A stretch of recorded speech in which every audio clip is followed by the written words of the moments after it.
Lecture number 21 में बच्चों आप लोगों ने किए थे गलत फिक्रात। अभी हम देखेंगे कि इन्हें गलत फिक्रात क्यों कहा जाता है और इनको जब हम दुरुस्त जुमले में तब्दील करते हैं तो कैसे करते हैं।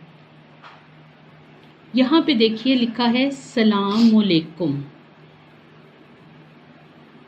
अस्सलामुअलैकुम। यहाँ पे बेटा इमला की गलती है। ये अब देखें यहाँ पे जो लिखा है और यहाँ पे इस्लाम लिखा है और यहाँ पे अस्सलामुअलैकुम दुरुस्त है। ये मेरी कलम है, ये मेरा कलम है। कलम जो है वो मुज़क्कर लफ्ज़ है, इसलिए वो मेरी नहीं हो सकती, वो है मेरा। मर्ज बढ़ गई है, मर्ज बढ़ गया है।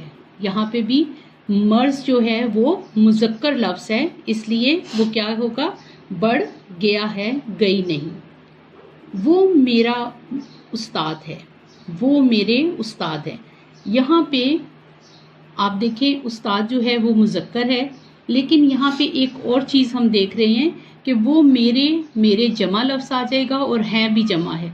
लेकिन यहाँ पे बच्चों रिस्पेक्ट का जो है वो हम इस्तेमाल करते हैं कि अदब से हम बोलते हैं वो मेरा उस्ताद है नहीं, बल्कि क्या आएगा, वो मेरे उस्ताद हैं।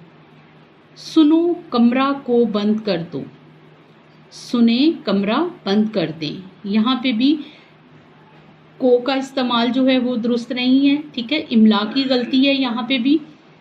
और यहाँ इसको दुरुस्त करने में क्या लिखेंगे, सुने, सुनो नहीं, सुने कमरा बंद कर दें, दो नहीं बल्कि दें। इसका नाक लंबा है, इसकी नाक लंबी है। नाक मुअन्नस लफ्ज़ है, इसलिए यहाँ पे इसके साथ लंबा नहीं आएगा बल्कि लंबी है।